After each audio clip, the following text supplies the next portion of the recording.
Okay, hello everyone, and welcome to the Assam Faris Institute for Public Policy and International Affairs.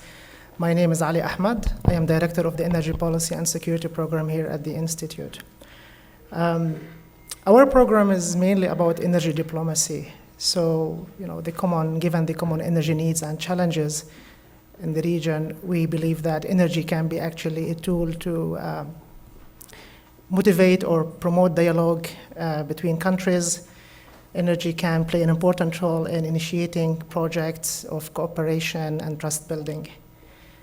Although the topic of the report we are just releasing and the topic of the lecture today is about Lebanon, I actually feel or believe it fits very well with the broader theme of our program, which is energy diplomacy.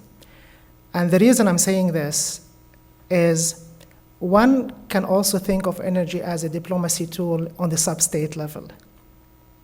So energy can actually be a diplomacy tool to bring or to bridge the gap, the economic gap between different groups and countries.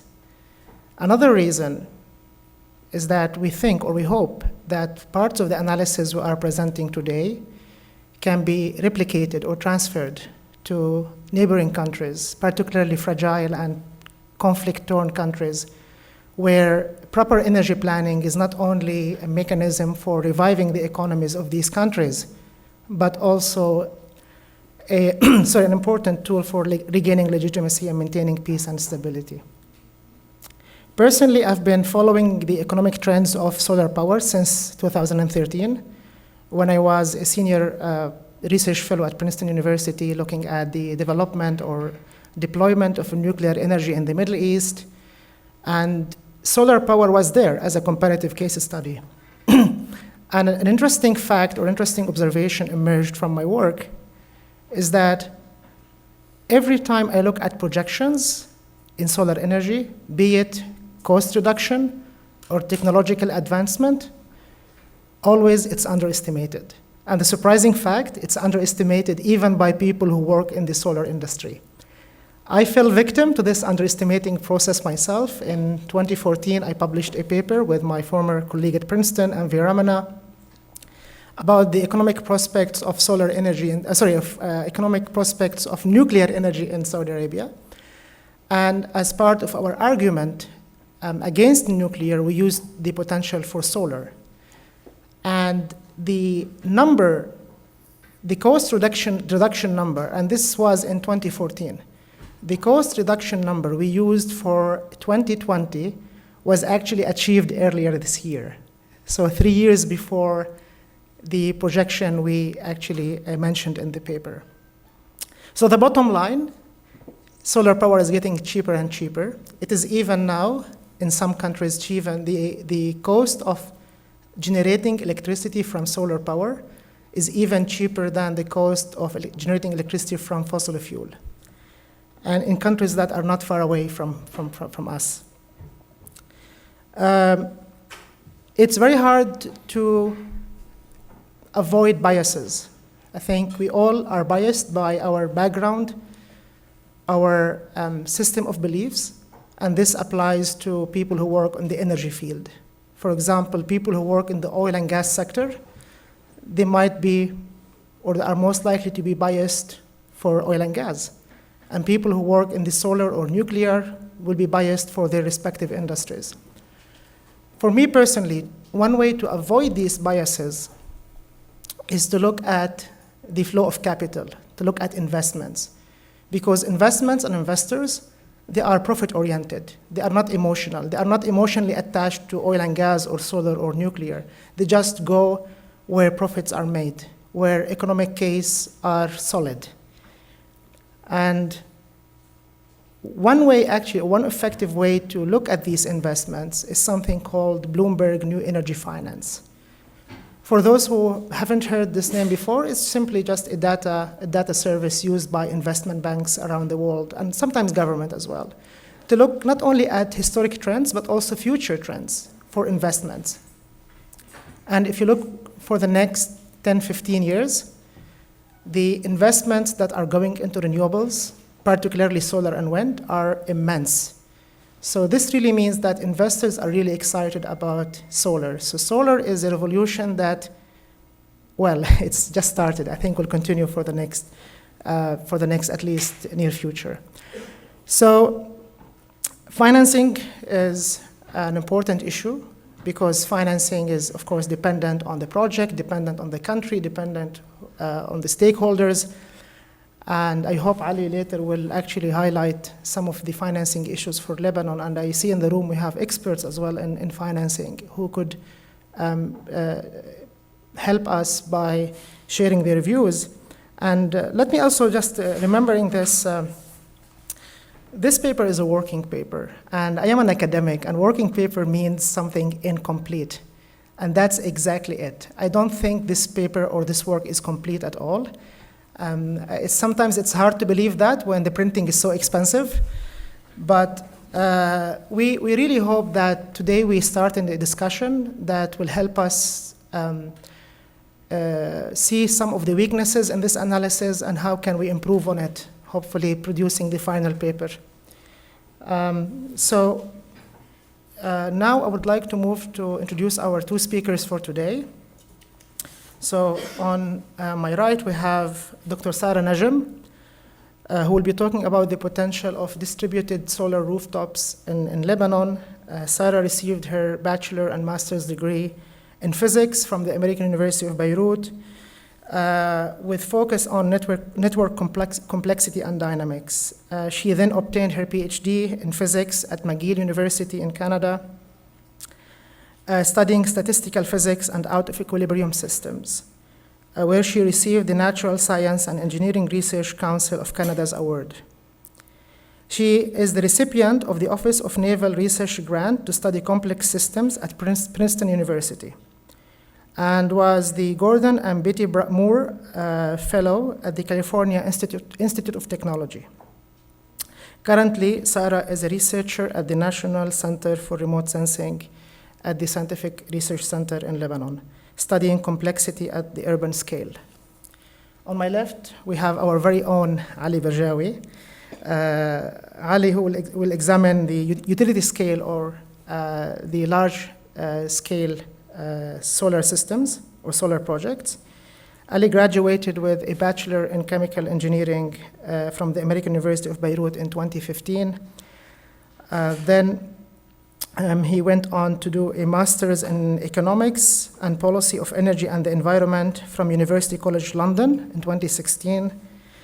His previous research included assessing the implications of the water energy nexus in Egypt under different climatic scenarios. He joined our program, the Energy Policy and Security Program, last October, and he was researching the topic of the discussion today, solar power in Lebanon. I am both happy and sad to report that Ali will leave us soon. He's going to pursue his PhD in Newcastle University in the UK, and the topic of his PhD, I mean, very fittingly, is energy systems integration. Last but not least, I would like also to acknowledge the valuable contributions of two co-authors who are not with us on the panel today, Dr. Ghalib Faour, who is with us in the room, and Dr. Shadi Abdullah, who's traveling. So, Sarah, why don't we start with you? Thank you, Ali.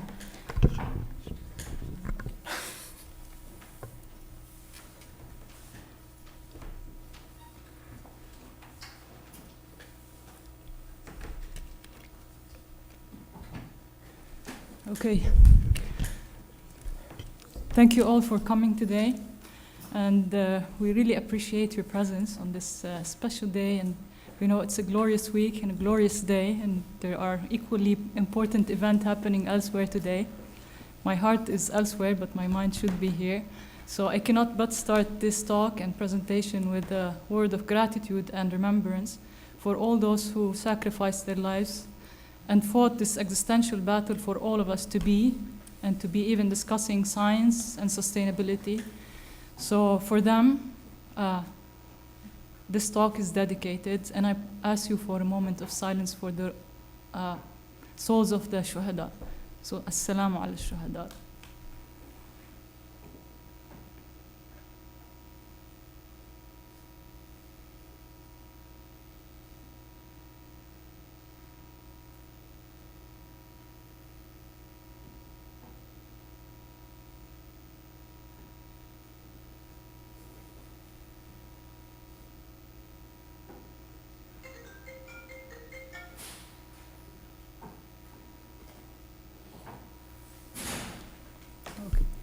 I'll break the moment.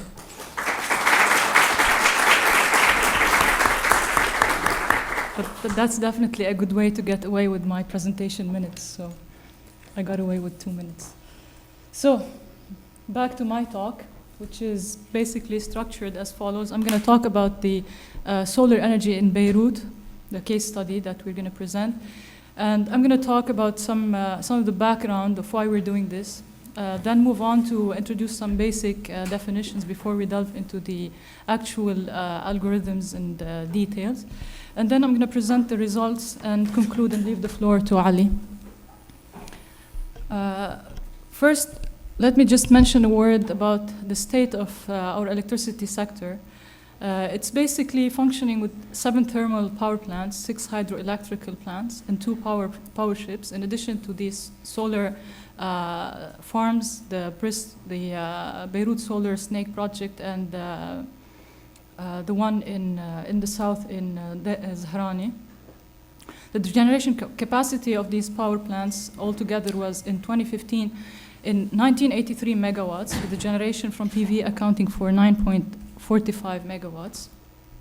The average supply of ADL is 15 hours per day, with a 33% deficit provided by private generators locally. And the cost of electricity generation reached $22 US cents per kilowatt hour in 2014, while the energy was charged for 2.33 and up to 13.33 cents per kilowatt hour, which constituted around 22.8% of ADL's financial resources. This in addition to the theft and meter tampering. Not to mention the growth that is natural growth, which is going up to 8% yearly. And this is not considering the refugee influx, which is also straining the power grid even more. The share of renewables is about 4%.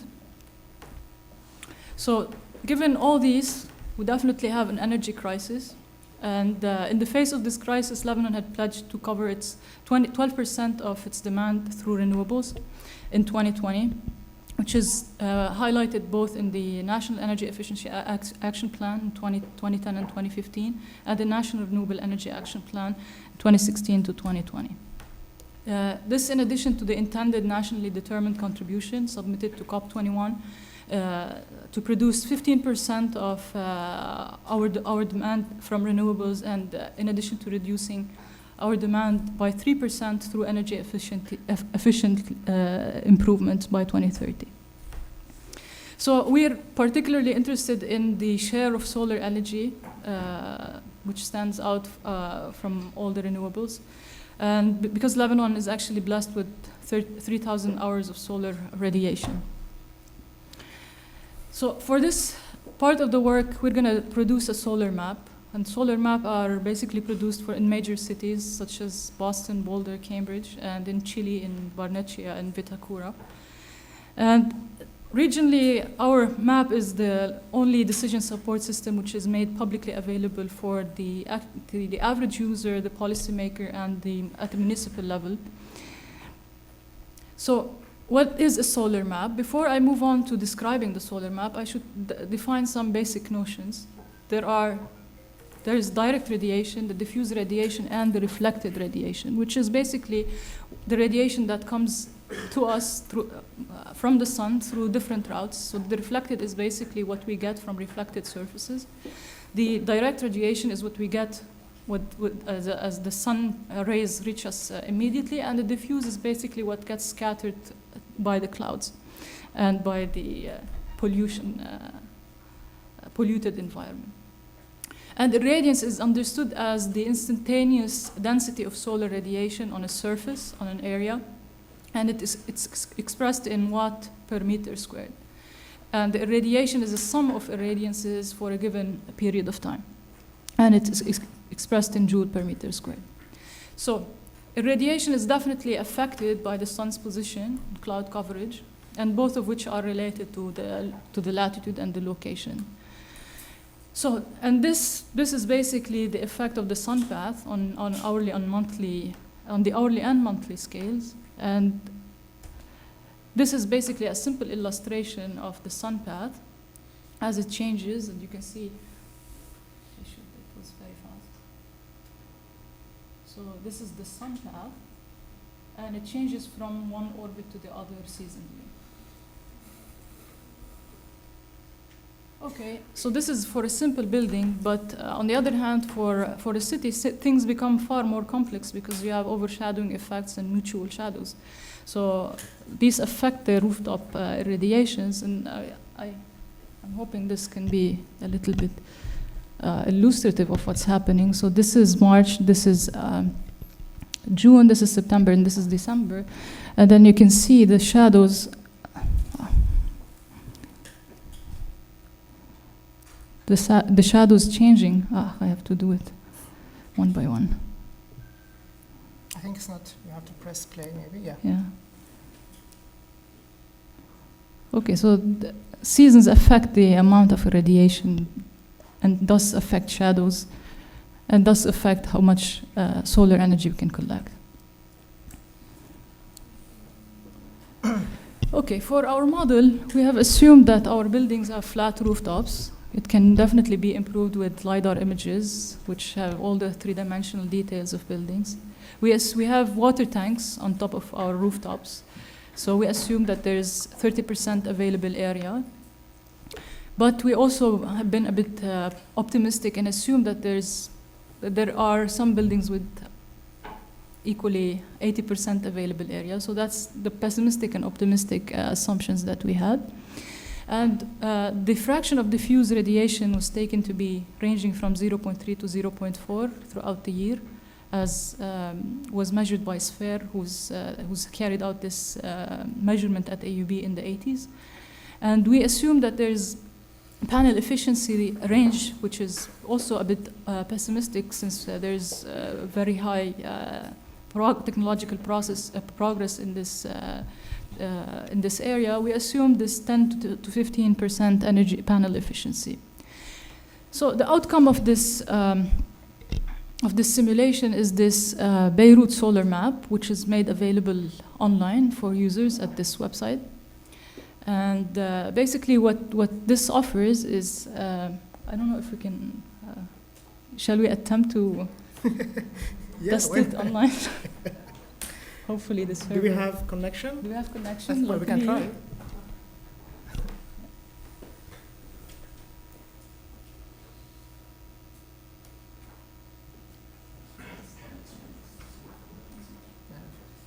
It should take it automatically, just allow. Okay. Hopefully this server won't fail us back at CNRS.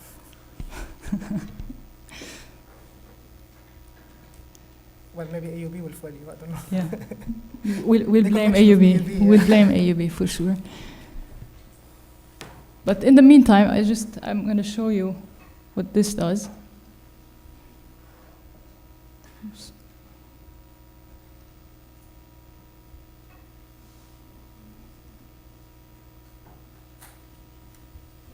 What do you want to do? You want to? I just want to zoom. Okay. Okay, so basically what you would get when you go to this website is this map. You have access to all the buildings in Beirut. You can click on whatever building you want to inquire about its solar radiation, and there's a pop-out that comes out of the screen, which has the average daily global horizontal irradiation as well as the direct normal. And since we don't know how many apartments there are in these buildings, we just have their heights. So we got the average electricity consumption in Beirut and assumed that based on this electricity consumption, the efficiency of, we computed the efficiency of the solar energy. So we have the number of subscribers that could benefit from such, if a solar PV is installed on that rooftop. So let's hope this is open now. Okay. We're blaming AUB. You can. Okay, so basically this is what you're supposed to be seeing. Full screen, yeah. Okay, so One of our findings was the the average daily global horizontal, which in the climatic zoning appeared to be around 4,000 watt-hour per meter squared, in contrast to ours, which was around 2,000 watt-hour per meter squared. And we explained this discrepancy with the fact that there are this overshadowing effect, and these, on the other hand, in the climatic zoning, these were measured at specific locations where overshadowing is not present, if at all. And then, now coming to the results, I should have probably elaborated a bit on the slides, but this epsilon is basically the panel efficiency. The F is the fraction of available rooftop area. So this 30% up to 80%.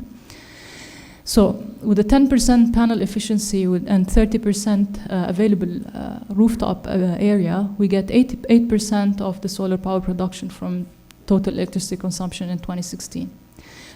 Going to the very optimistic end of things, with the 15% panel efficiency and 80% available rooftop area, we get the 34% of the demand in 2016. And this is from Beirut alone. And now the expected potential reduction in CO2 emission also ranges from 74,000 to 314,000 TCT CO2. And these are the expected savings from PV installation in US $1 million.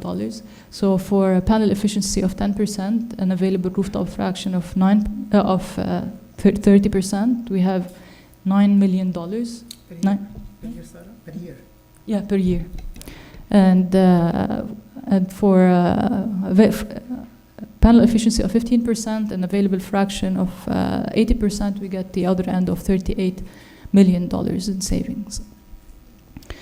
So our lower conservative bound basically of 8% contributed to 71% of the 2020 targets from distributed PVs in Beirut alone.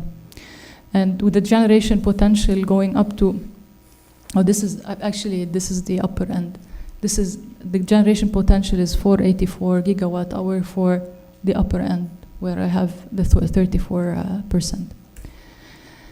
So, and for the 34%, which we get from covering 80% of the rooftops, this exceeds the targets of 2020 by three times. So I'm coming to the end of my talk, maybe quite fast, but I delivered pretty much all I wanted to say. I want to acknowledge really the openness of the ADL and their willingness to share the data, which was pivotal for our study, particularly the director, Mr. Kamel Hayek, and Bernard Bartou. And so with these results, I wrap up and finalize my talk and leave the floor to Ali to discuss the utility scale solar farm. Thank you.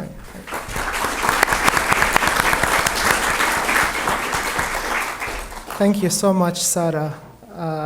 Before we move to Ali, just on the panel efficiency thing, I just came back from Kazakhstan, and part of my trip was to visit the Astana Expo, which was about the future of energy. And in the expo, so countries have to showcase their energy products, and as you would expect, there were a lot of solar PV companies. And to my surprise, there were a lot of commercially viable solar panels with efficiency of higher than 20%. So maybe this now pushes me towards thinking that the study we did is actually is a conservative study in terms of like efficiency. When we talk about 10-15%, these are averages, but in the market we are seeing efficiency go up to 22%. So Sarah covered distributed system, rooftop systems.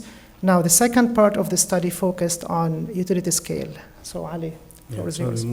Of course, yeah.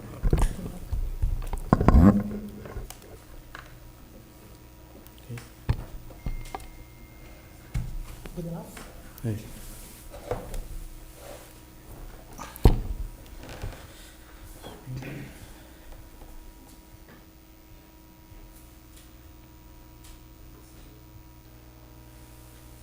Okay, so good afternoon, everyone. I would like to thank you all for coming at this time, the guests, colleagues, friends, and family.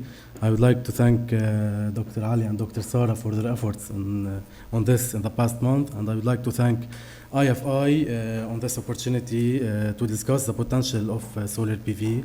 And I would like also to second Sarah's words of gratitude for our soldiers and martyrs.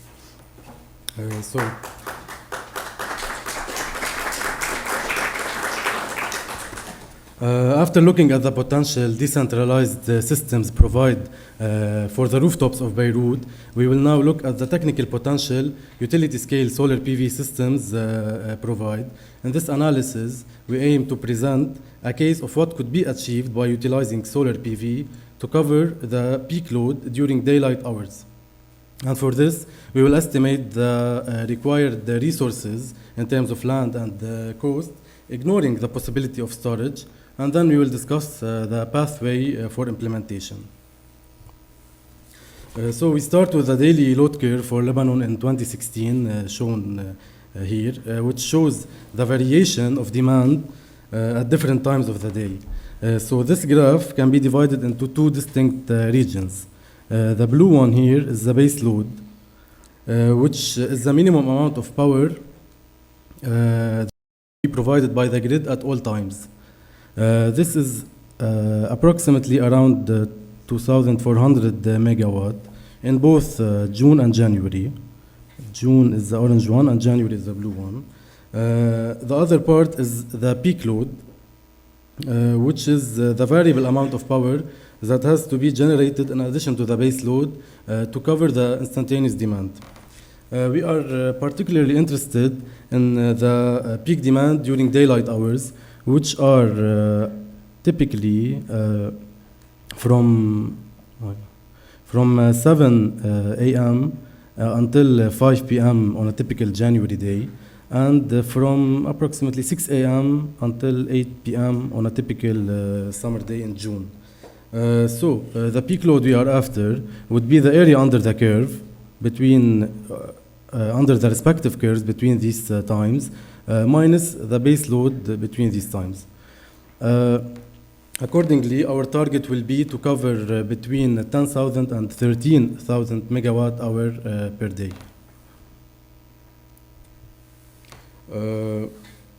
The most important factors that need to be considered for the deployment of utility-scale solar PV systems are the land availability and the financial cost. To estimate the land resources required, we need to know the energy yield, which is our target peak load during the daytime, and the PV conversion efficiency, which we assume to be 16%, which is the average, global weighted average of efficiency of the crystalline solar panels, which are currently the most available and used commercially. I here is the global horizontal irradiation, which we have as an average along the country in Lebanon to be 2.4 kilowatt hour per meter squared per day in January, and around 7.2 kilowatt hour per meter squared per day in June. Finally, the PR is the performance ratio, which accounts for losses and deviations from standard testing conditions. A well-designed system typically ranges, the PR ratio ranges between 80 and 90%, so we assumed an average of 85%. Accordingly, the area required to cover the peak demand during daylight hours in January would be around 30 or 31 kilometers squared. And assuming improved technology, improved efficiency, say 21%, the area, as Dr. Ali mentioned, the highest available commercially at the moment efficiency is 21%, and this value is expected to be the average efficiency in 2025. So, assuming efficiency of 21%, the area would decrease to 26 kilometers squared for January. Since irradiation is much higher during summer season, less area would be required to cover the peak demand. However, dividing the energy yield by the time of generation, we can get the required capacity of solar PV. This is around 1,000 megawatt for the January load. And since it is higher than the summer capacity, we will use it for the rest of our analysis, and we can have additional energy generated in summertime. So the major barrier usually considered for building utility-scale solar PV systems are the upfront cost. However, the huge decrease in the cost of these systems made the prospects of this technology more appealing. For instance, the global weighted average of these systems has decreased from around $5,000 per kilowatt in 2009, decreased by around 64% to reach $1,800 per kilowatt in 2015, and it's further projected to decrease by 50% or a bit 56% to $790 per kilowatt in 2025. Similarly, the cost of decentralized systems in Lebanon was reported to have decreased by more than 60% in the past 6 years. So it's not only the global weighted average, but it's also the cost in Lebanon. Therefore, the cost required to build 1,000 megawatt capacity of solar PV would be around $2 billion. However, if Lebanon decided to adopt an ambitious plan, we expect this to be probably multi-phased. So it can benefit from the future reduction in the cost of this technology. And by the way, the $2 billion investment is lower than the amount of subsidies paid by the government to cover the ADL deficit annually, which is at least $2 billion. To look at the lifetime cost of utility scale systems, one measure is to look at the levelized cost of electricity. This allows better comparison between different technologies having different capacities and different cost components and lifespans. So we calculated the levelized cost of electricity based on our estimations. We get the cost to be 10.69 cents per kilowatt in current prices. If we assumed the prices of 2025, the investment cost decrease in 2025, this cost significantly decreased to 4.74 cents per kilowatt hour. This is a conservative case, as we have already seen solar companies bidding for much lower than this value. To mention one example, the record bid recently recorded in Dubai was 2.42 cents per kilowatt hour, which is very much lower even than the 2025 projections. So comparing this cost to the cost of generation by EDL, in 2014, the cost reached as high as 22.73 cents per kilowatt hour on average. The savings expected from employing this plan, again, as compared to covering the daily peak load using fuel oil, would be around $500 million a year, which makes the payback period less than 4 years. However, the estimated current cost of generation is around 17 cents per kilowatt hour due to the fall in oil prices in the recent years, making the savings reach $275 million, and the payback period accordingly will be around 6 years. So the financial return in this case is highly dependent on the oil prices at that time. Besides the direct benefits, indirect macroeconomic benefits, of course, should be generated from the increased supply of electricity, leading to more productivity and less spending on subsidies and private generators. Also worth mentioning, of course, is the environmental impact of generating from solar PV at this capacity. This would save around 2.76 megaton of CO2 per year, which is around 10% of the total greenhouse gas emissions in Lebanon. Okay, one can argue that that this plan is not feasible in Lebanon due to its small area. So we wanted to verify this argument, And for this, we had another outcome in our analysis, which was producing a map showing the areas with the best technical and economic viability and least environmental and social drawbacks for building solar farms. Actually, Sarah worked on this, and she got that the total suitable area in Lebanon, the best total suitable area in Lebanon was 448 kilometers, which are the colored areas on the map. 148 kilometers squared. I wish it was 400. With 61 kilometers squared of these areas having, if you can say, the best potential, and these are the red areas with the highest irradiation levels. This is, if you notice, exactly twice as much as we require in our analysis. This total area excludes areas exposed to hazards such as landslides, earthquakes, fires, etc. Additionally, agricultural land, forestry, historical sites, water bodies, slopes of more than 10 degrees, non-south facing slopes were all omitted. Moreover, a 5-kilometer wide strip along the shore was not considered to prevent the high cost of land. And moreover, a 5-kilometer buffer zone within all urban settlements was considered to reduce the cost of transmission and distribution and stay close to electrical substations. Now moving to financing solar PV systems. Despite the decreasing cost we talked about, financial incentives might still be required to mask investment risks that might arise from political or economic risks. For utility scale systems, two tracks are usually followed.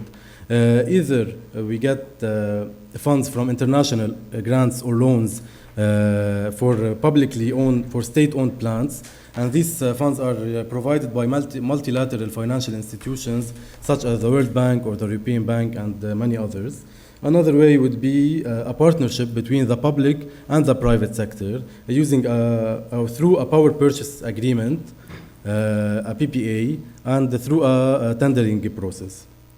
A PPA is a legal contract between two parties, typically a state-owned utility such as EDL or the ministry government itself, and a power purchaser, or a selling privately owned electricity generator, also known as an independent power producer, IPP. And this agreement usually lasts between 15, 20 to 30 years.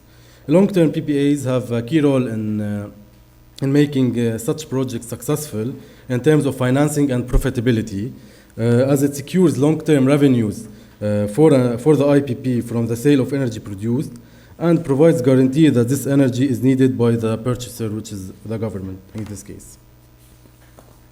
Looking at countries around us who've done similar projects, we can see that UAE and its record bids, which I talked about, were based on long-term PPAs.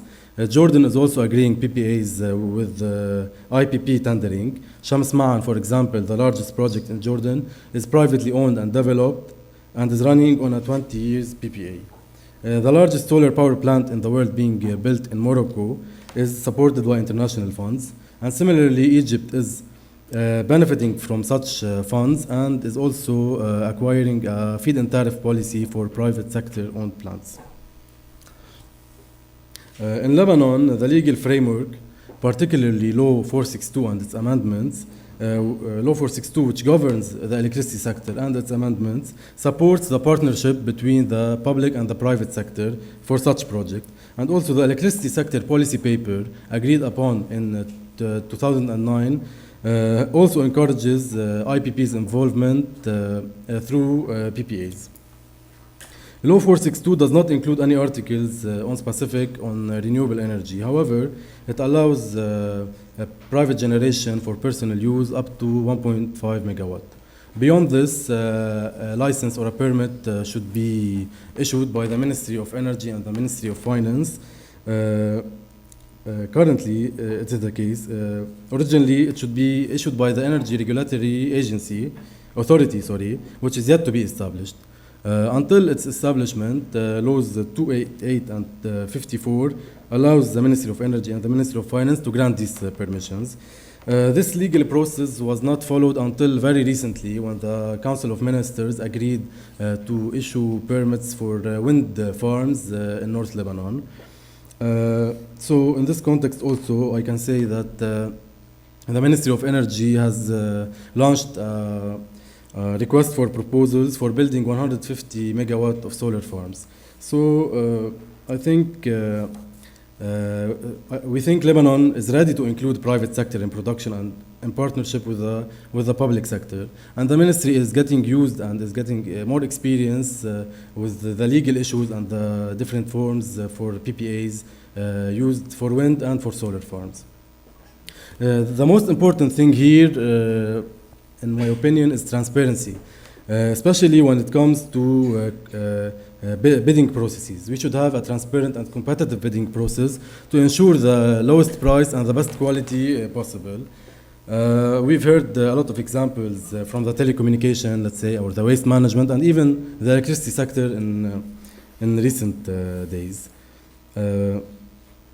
Another way to go would be getting the grants from the international donors or loans from the international institutions. But I think, again, we need to have more transparency than we usually have to have this a big amount of money be managed properly. And it can be, of course, a combination of both, since the amounts are really big. Another issue here I would like to mention is the political continuity which we suffer from. It is when a new term government replaces the previous one. New ministers tend to discard their predecessors' work and plans. So the ideal case would be having a commitment in such long-term plans. Political stability is also important as opposed to political stalemate, as we encountered in the past years with the institutional vacuum. This, in addition to different political interests or deadlock, would prevent new required legislations or being ratified or reforms in support of renewable energy being implemented. One example would be the removing of subsidies that is feared for creating public anger. Another example we had at the time of the vacuum was the delay of a World Bank loan reaching 1 billion euros. Finally, I would like to mention security, which is important for a safe environment, for a safe investment environment first. And secondly, if we look back again at the map of potential locations, the red areas I mentioned were situated mostly at the eastern Lebanese-Syrian border. Thankfully to our martyrs and soldiers, these areas are being liberated and will get safe again soon. But threats in the near future might still be there. To conclude our findings, we compare the numbers with the national targets pledged for 2020, which are having 12% renewable energy to cover the energy demand. This target includes a specific plan to implement 150 megawatt of solar farms, of large centralized solar systems, and these are expected to generate around 240 gigawatt hours per year, which is equivalent to 0.8% of the total energy demand by then.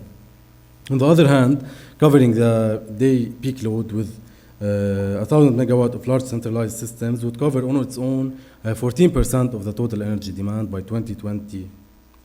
The national plan does include targets for other forms of renewable energy and of course takes many constraints into consideration.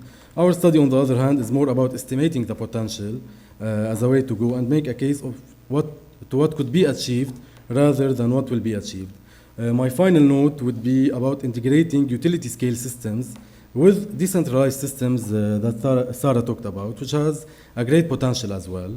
This would decrease the financial burden on the government, decrease the grid requirements needed for implementing such a great capacity, and decrease also the area requirements.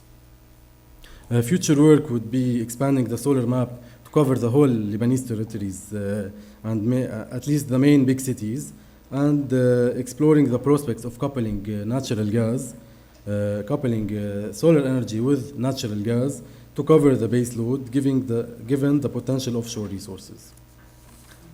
Thank you.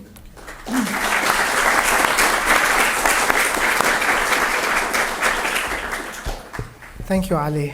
Um, Before we open the floor for questions and answers, I would like to use the opportunity that we have with us here, Mr. Pierre Khouri, the head of the Lebanese Center for Energy Conservation. I do apologize for putting you under the spotlight, but perhaps maybe, Mr. Pierre, if you could start us off by sharing your comments, particularly some of the issues raised by Ali, because I know very well that your center is currently working on these issues. Do you have a mic? Perfect. Thank you, Dr. Ali.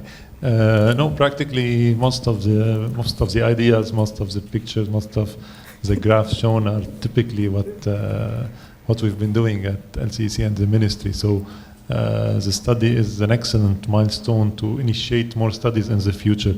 So we, as LCEC, we believe whatever you said here is very precise, and it's a good starting point to do further. So Thank you. No serious comments from my side. Thank you. Can you maybe perhaps update us on the progress of the current reports considered by the ministry? Okay, let's focus again. What you've said is completely true. The 12% target is detailed in our National Renewable Energy Action Plan. And all the technologies that were defined in the action plan are now being implemented as planned. So actually we're on the safe side, we're on the right path to reaching our 12% target. The permits by the Council of Ministers regarding the wind farms, 200 megawatts of wind farms, are done. Today, like these days, we are negotiating with the companies to reduce the prices again. Hopefully next week we'll have a new price and we will issue the PPA, which you mentioned, which is an extremely important step for involving PPP, public-private partnership. And the call for proposal for the 180, it's 150 to 180 megawatts of centralized farms or by the private sector is again moving as planned. And now one big contributor to our 12% target is solar water heaters.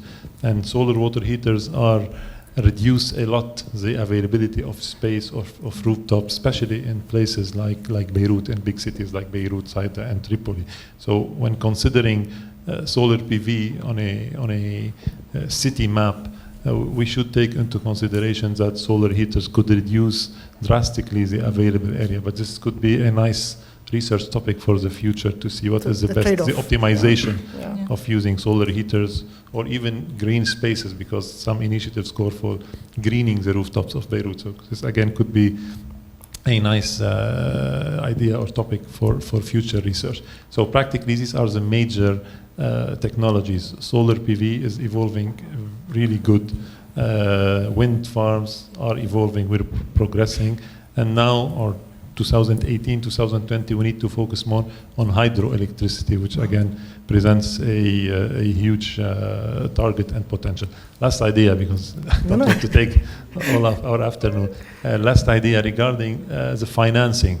It's true that international grants and loans are a major contributor, but again, local financing by the central bank is playing a historical role in developing renewable energy. And the commitment by the government, so local grants or local investment by the government, are also doing a good contribution. Thank you. Fantastic. Thank you so much, Mr. Pierre. Being a public policy academic, nothing makes me more happy than, or happier than see like collaboration between academia and our public policy institutions, which are excellent, by the way. We just have to highlight this fact.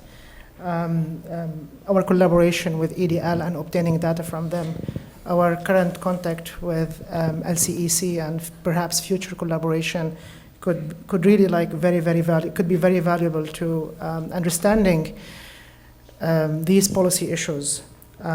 Okay, so now I think we would like to open the floor for questions. If I may ask you to introduce yourself and be brief, please. Right. Okay. Yeah, hi, good afternoon. My name is Rabia Shahar. I'm with Munira, an NGO promoting renewables and especially solar power I just have a question around the graph that you have on the demand. And you show that the demand in the summer is actually lower than the winter. So I just want to challenge that and just want to make sure that that's the actual case, given that we know that in the summer the population is higher, you have more air conditioning. So can you please comment on this one? Yeah. Thank you. I was wondering if we have more questions. I mean, meanwhile, Ali, would you Yeah. like to take this one, please? Yeah, no problem. Of course, I accept your challenge, and it may be a good challenge, especially, but I can say that EDL is not measuring exactly this demand. So the latest, and we couldn't find any estimations. The latest estimation we could find is from 2006.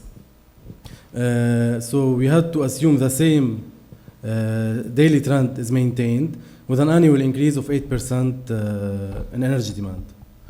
If you can say the total peak load is higher in June, but yeah, the instantaneous demand is higher in January. But this is our estimations and the only data available. I think, but if I understood Mr. Sha'ar's question, it's still valid even in 2006, because if the trend is maintained, then, so I think if I understood it correctly, so why the demand in winter is higher than the demand in summer? Population is higher. Yeah.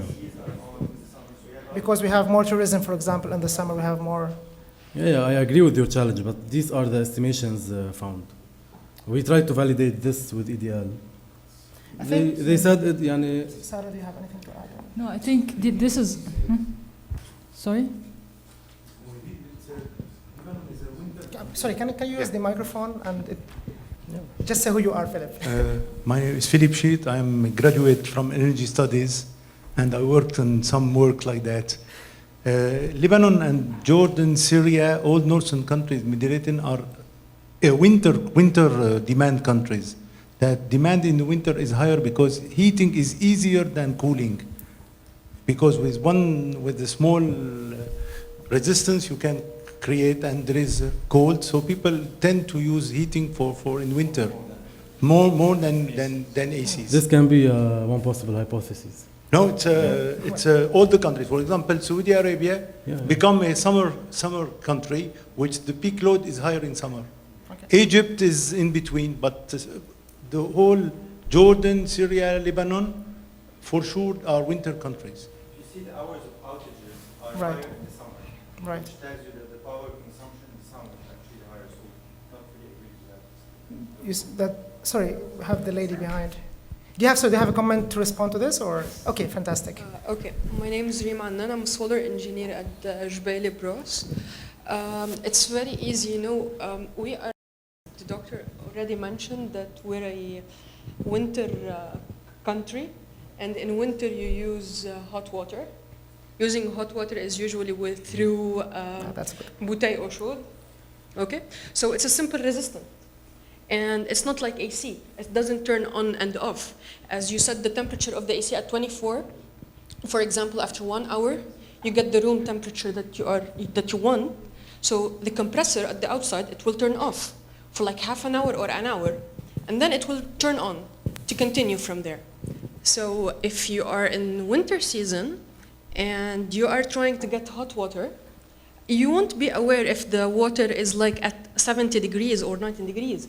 So you will keep turning on your BEC, if you want to call it in French, bouteille au chaud, okay? And then you will be consuming electricity for like 3 hours in a run without even noticing.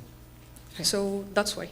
Thank you very much. Thank you. And I think perhaps what would be helpful here, if we can get like a more refined data on consumption. I mean, EDL collects data every 2 months, Yeah, bi-monthly basis. bi-monthly basis. So I pay, or everyone pays in this room, their electricity bill once every 2 months. And of course, this makes it very, very hard to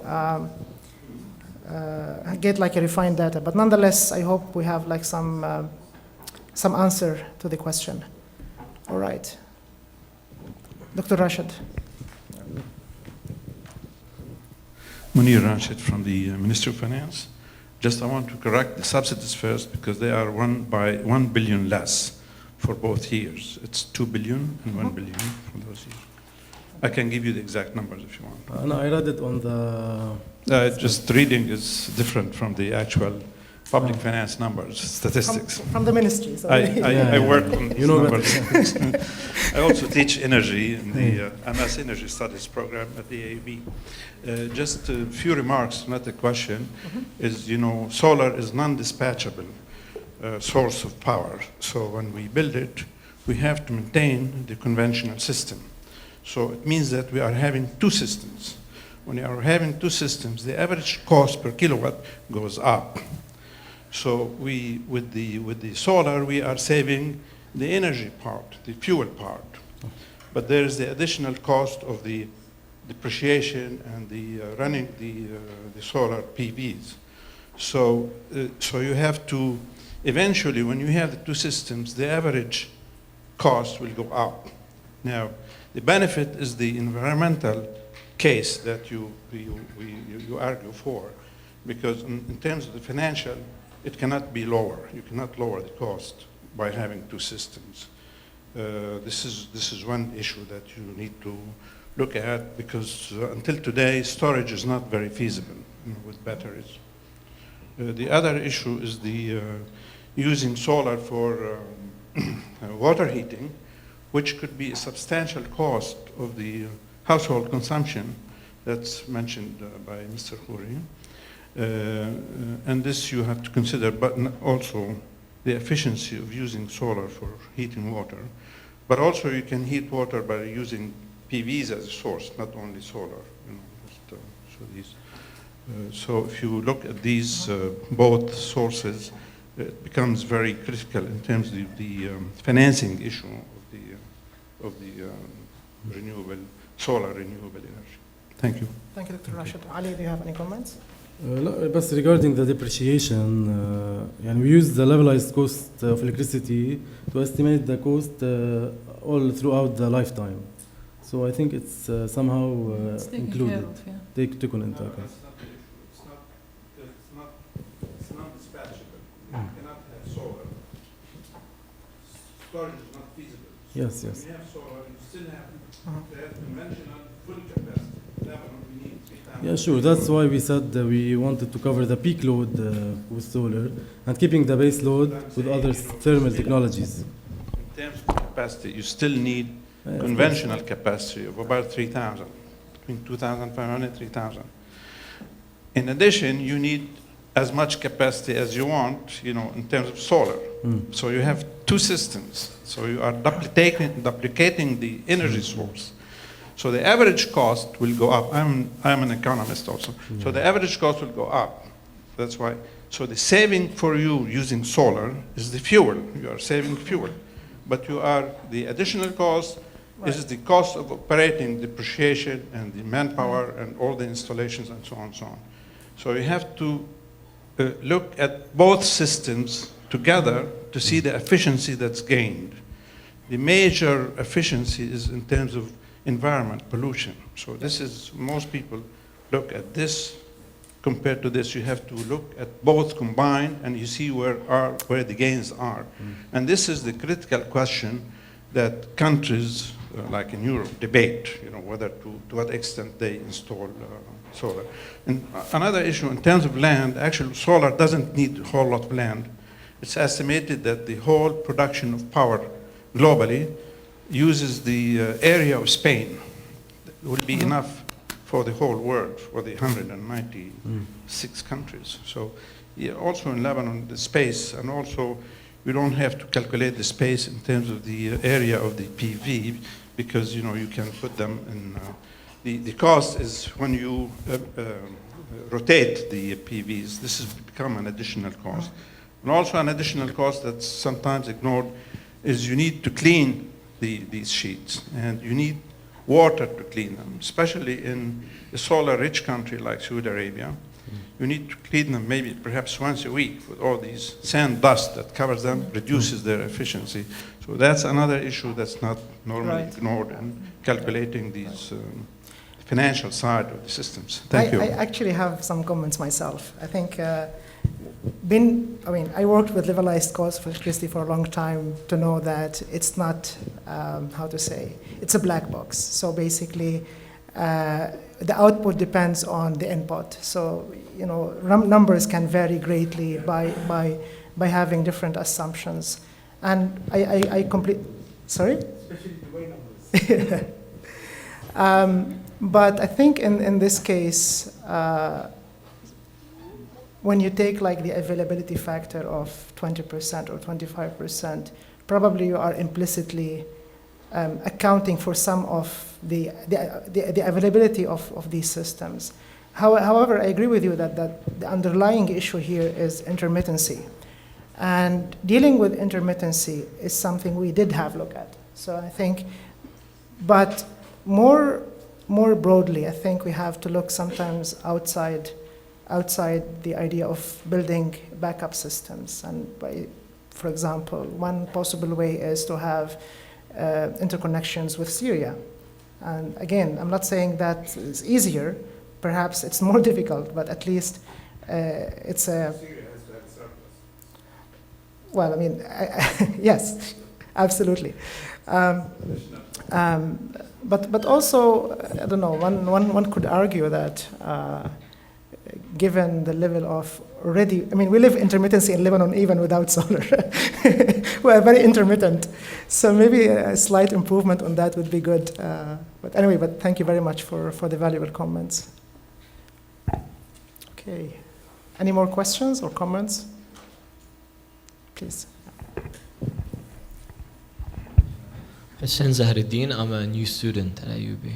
I want to thank you for the presentation. The numbers are very good. Regarding residential installations, now grid-tied systems work only if there's energy provision from the utility. Now in Lebanon, Beirut, we have outages. Is this something you've considered? Because if you don't have energy from the utility, rooftops wouldn't work. Well, they would work, but they wouldn't feed. So is it something you've considered? That's one thing, and I really want to know how did you model the city? It looks perfect. How did you model it? It looks very, very good, but how accurate is it? How did you model it? This is a classified secret. So Oh, yeah? I don't think we're willing, no. We'll declassify it today. So basically, this simulation was done using the building heights. So we got building heights from the CDR on top of the topography of the city. And then you only need to know the diffuse part of the radiation. And you feed all this to ArcGIS, which basically does the simulation for you. It spits out something called as a raster. I'm So sorry, it's an image. I'm interrupting you. I just wanted Sure. to know how you did the 3D modeling, which you answered perfectly, which Okay. is very good. And regarding the first thing about grid-tied systems? Yeah. Can I just say Yeah, sure. something? If the answer is too technical, can I suggest that you talk after? I mean, you can.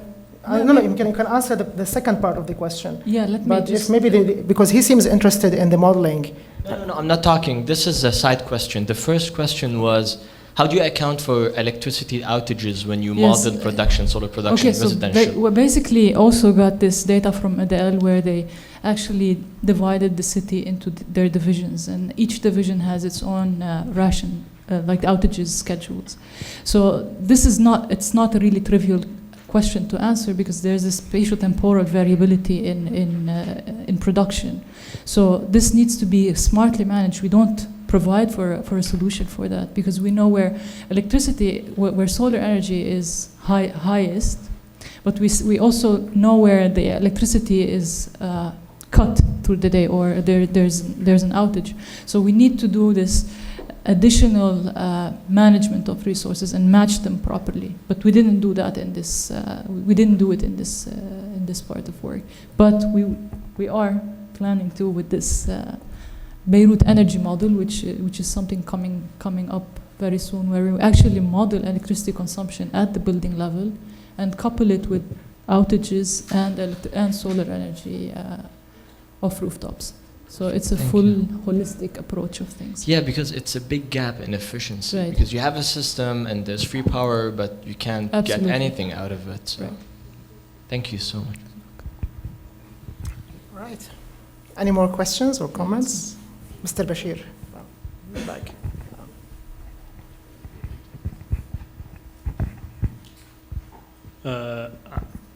Ali, I'm looking at the pamphlet here. I can see a photo, I believe, from the Beirut River project.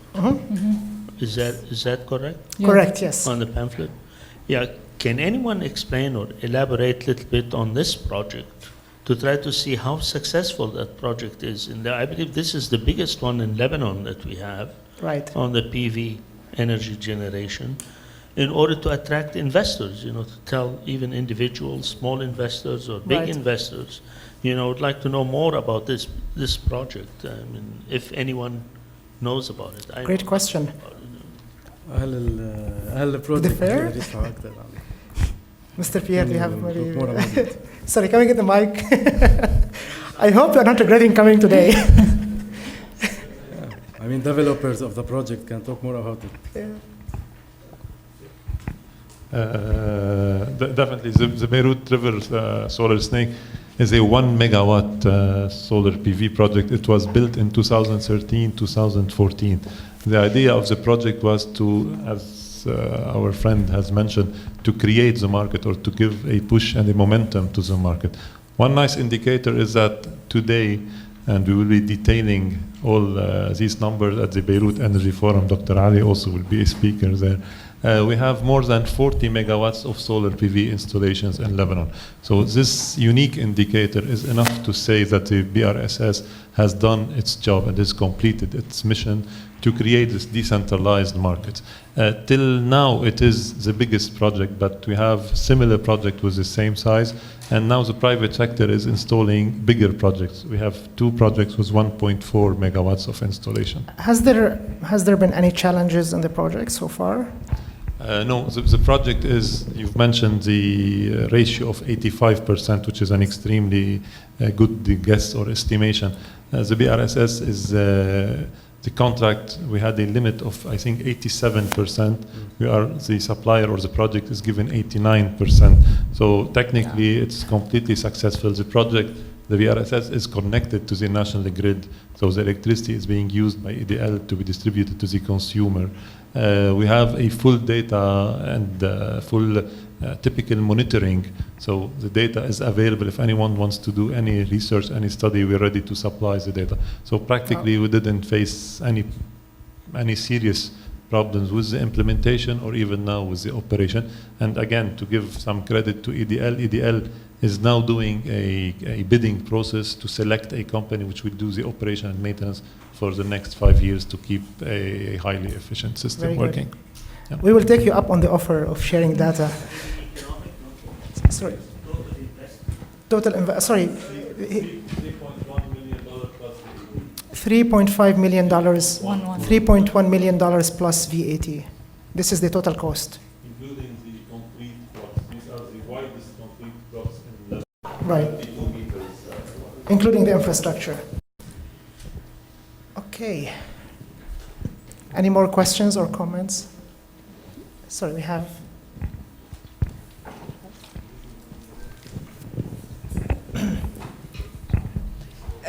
Tina Naqash, I'm ignorant scientifically. We all are. No, it means I'm outside the scientific world. But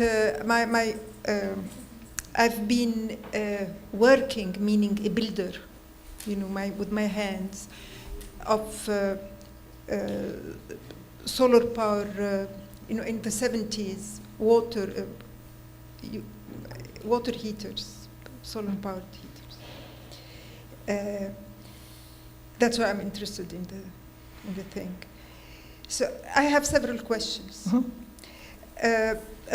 and remarks also about the solar water heaters that Mr. Khouri talked about. I would like to ask him if they are made out of aluminum or are they made out of cement? What's happening in Lebanon? Because the cost and the environmental impact are different if one is using cement or or aluminum and glass or plastic or whatever. There is I have a question I forgot your name, I'm sorry. Can't one store on batteries? Yeah, it's expensive. It is very expensive to Yeah. store it on batteries? Yeah. Okay. It's not feasible. Up till Not feasible and expensive. well, I mean, we can The technology is not yet yeah. very developed, so it's still It's not yet developed? yeah. Okay. Not very developed. Now, my question is about those systems. Are they imported? Has there been studies about building them in Lebanon and how much they would cost? Okay. And what would be the environmental impact of building them? So if we are using them for the environment, Right. what's the effect? Thank you. Thank you very much.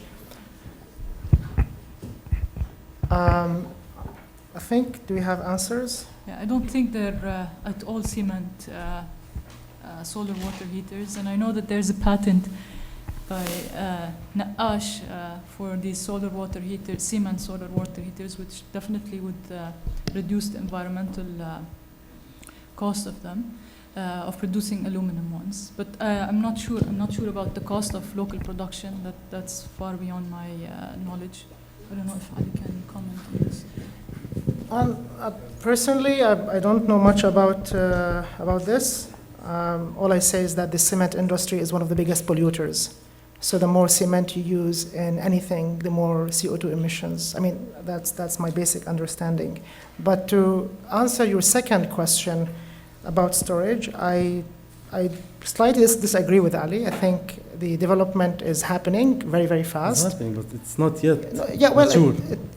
I think it depends on how you look at it. You're right. I think if you're looking about maybe large-scale storage, then you are absolutely right. And that's perhaps one of the reasons we decided not to include storage in our analysis. However, it's worth mentioning that yeah, these systems I mean, they made huge development, but when you talk about utility scale, then the whole storage question becomes much more complex, because you have a larger scale, you have a lot of energy to manage, and energy, due to its physical nature, it's not an easy quantity to manage. But I am a big believer of human ability to actually overcome these technological challenges. And that's why the same way we have made all these advancements in solar efficiency and reducing cost, I don't see a reason why storage will not be actually a challenge that will not be resolved anytime soon. Okay, any perhaps final questions or comments? How long have you been working on this? Okay, right. 6 months, 7 months. I think a bit, yeah. Yeah, the solar map, the first part of this panel. I'm not sure, but can I ask you, why are you asking this question? Just wondering how long. No. Yeah, less than a year. No, yeah. I get, yeah. Sorry, I think we have Carl.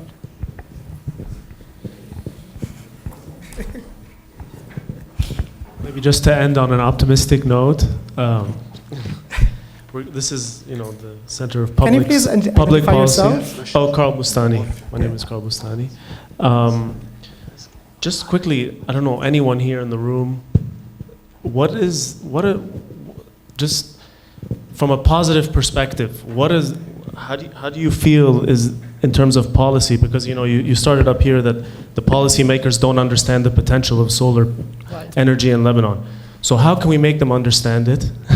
And what are the potentials? Because I mean, in your abstract and in the conclusion, there's a lot of good points there that you suggested. How can we make it happen? Right. No, this is a great question. Thank you. First, I would like to clarify something. When we say that the government has underestimated the fraction or the percentage of renewable energy, this is not a criticism. Why? Because we and them look at this in a different angle. when the government comes up with a number, it has to be realistic. It has to be basically based on their capabilities, based on human resources, based on financial resources, because once you put a number out there, you have to stick with it, right? In academia, no, we have more freedom of putting a number and then, no, but I mean, this was like a bad joke perhaps. But what I meant, our number was the potential. So it's clear, it's obvious that the potential would be higher than the number suggested by the government study. So we say, okay, this number is low because it doesn't achieve the potential. But having said that, as I said, I think the governments have very good reasons why they have came up with these numbers. On the second part of your question on what can be done, before I give the floor to Ali and Sarah to add their comments, personally, I think the first thing we should do is to make the investment environment in Lebanon more attractive, right? We have seen investments in neighboring countries, so clearly there is no problem in money going to these projects. The issue is that we have to convince these international players, okay, to come to Lebanon.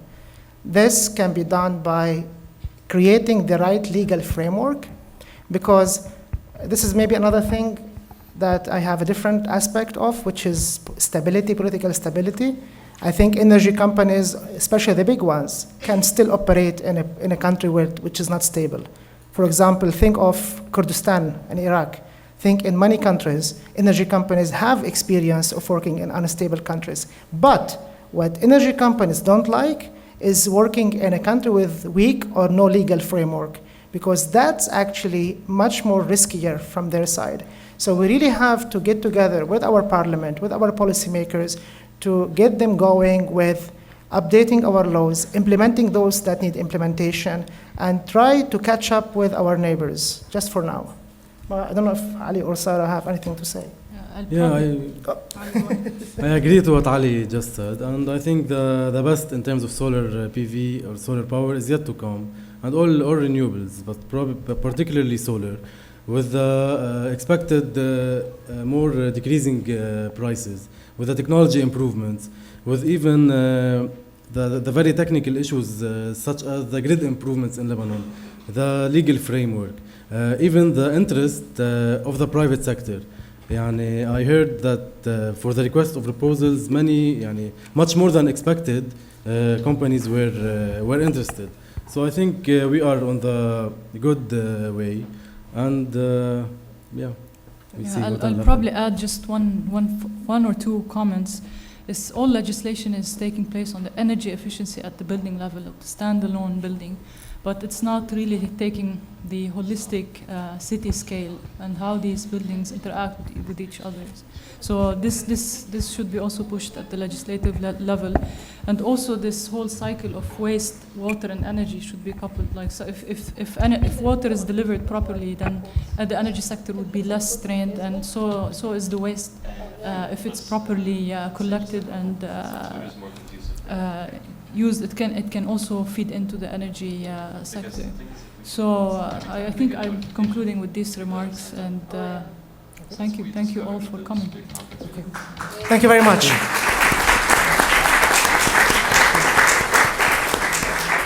All right. Thank you, Sarah. Thank you, Ali. Thank you.